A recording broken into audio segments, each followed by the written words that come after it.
Merci Erickson. 60 ans que nous nous définissons en fonction de critères qui nous sont étrangers. Régime pluraliste, régime de parti unique, régime libéral, régime communiste, régime socialiste, mais où est le régime adapté aux pays africains dans tout cela? 60 ans de mascarade électorale, tenez-vous bien, entre 1960 et 1989, sur 102 élections présidentielles, le président en exercice a remporté les élections avec en moyenne 92%. Les partis du pouvoir ont obtenu en moyenne 83% des voix. Et dans 29 pays sur 47 en Afrique, les partis d'opposition n'ont jamais été représentés. Et nous parlons de démocratie. Plus de 60 ans d'instabilité. Sur 486 coups d'État tentés depuis 1950 dans le monde, 214 dont 106 réussis ont eu lieu en Afrique, soit un coup d'État par an dans au moins 2 États africains. Plus de 30 ans que nous copions le système de démocratie à l'occidental, 30 ans de résultats électoraux douteux, de crise post-électorale, de gouvernance inefficace. 30 ans de dépenses exorbitantes dans un océan de misère où le minimum n'est pas assuré. 125 milliards de dollars ont été dépensés entre 2000 et 2018 en Afrique subsaharienne pour organiser des élections. Combien d'hôpitaux, combien d'écoles, combien d'infrastructures aurait-on pu construire avec cela? 30 ans d'exercice de pouvoir par des dirigeants plus préoccupés par leur propre survie que par le bien-être de leur peuple. Des dirigeants illégitimes aux yeux des citoyens et cherchant plutôt à maintenir des systèmes autocratiques. Plus de 60 ans de désillusion, de perte de confiance, de mauvaise gouvernance et de stagnation économique. Il suffit de regarder les pays qui ont accédé à l'indépendance au même moment que nous et voir le niveau de vie de leurs citoyens aujourd'hui. Singapour, la Corée du Sud par exemple. Il suffit de regarder le niveau de vie de certains pays auquel il n'est pas systématiquement rappelé l'importance de la démocratie. Les Émirats arabes unis, par exemple. Qu'est-ce qui est finalement important pour nous, Africains? Copier les autres ou tracer notre propre voie vers nos aspirations profondes? C'est la question. Bonjour à toutes et tous.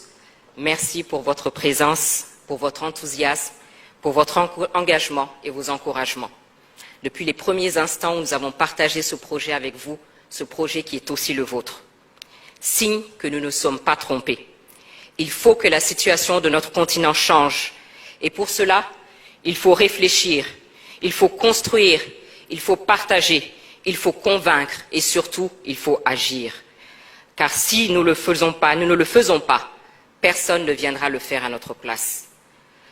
Je viens de vous décrire la situation qui est inacceptable. Illégitimité, rupture constitutionnelle, 3e mandat, crise politique, absence de décollage économique inclusif. Le système de gouvernance n'est pas adapté, c'est un fait. Les modèles plaqués ne fonctionnent pas.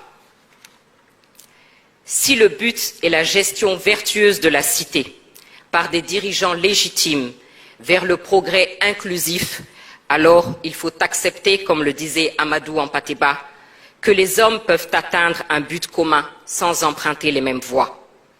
Il est temps de changer, de nous réinterroger et d'élaborer notre propre réponse, celles qui nous sont adaptées. Surtout que nous avons un riche passé, ne serait-ce que l'organisation de nos empires et royaumes.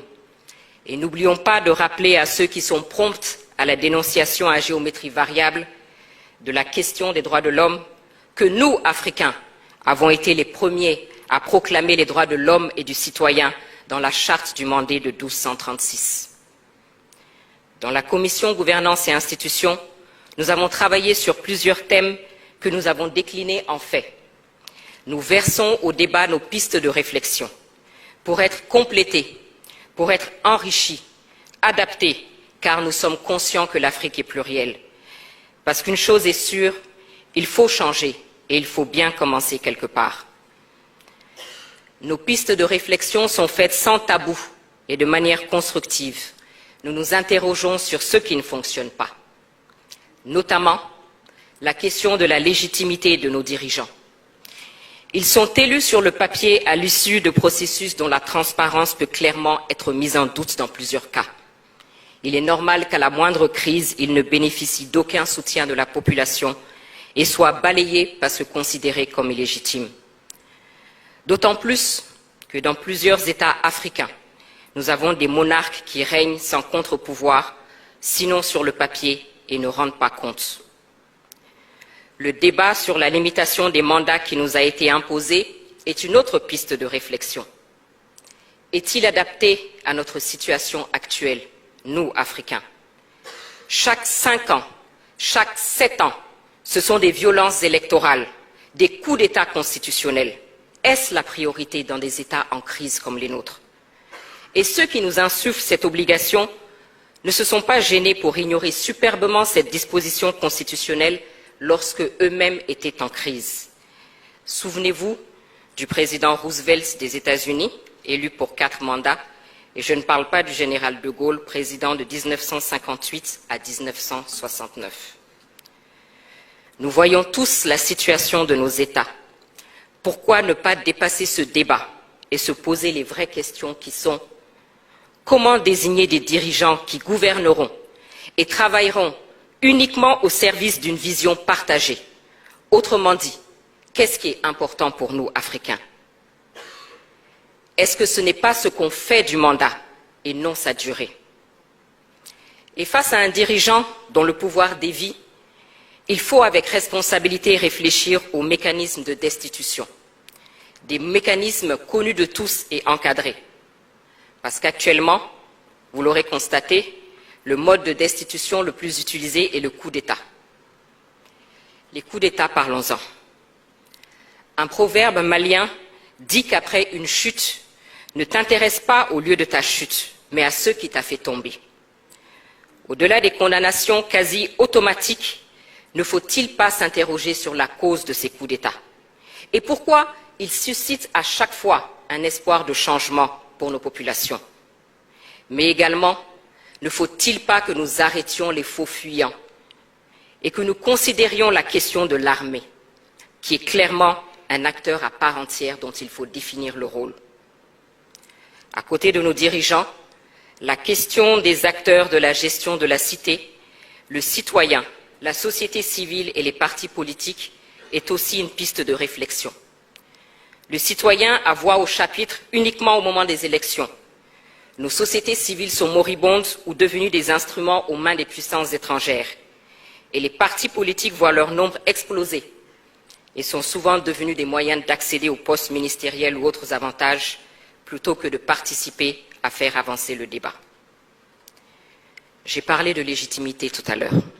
Justement, ceux qui en bénéficient sont nos légitimités traditionnelles, dont la place est connue, acceptée, respectée de tous.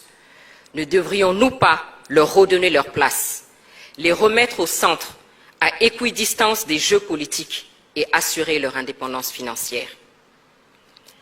Ces pistes de réflexion sur lesquelles nous travaillons concernent donc nos institutions internes, bien entendu, mais cela est valable pour nos institutions régionales et sous-régionales. En zone francophone, les résultats de ces institutions sont plus que mitigés quand elles ne sont pas sous la coupe d'influences et d'agendas étrangers. Sinon, comment expliquer que les décisions de ces institutions dites africaines soient annoncées depuis une capitale européenne, ou alors que les chefs d'État de ces institutions soient invités par un chef d'État européen à tenir leur sommet dans une ville américaine? Qui paye, commande? Parvenir à l'indépendance financière de ces institutions est donc une question cruciale.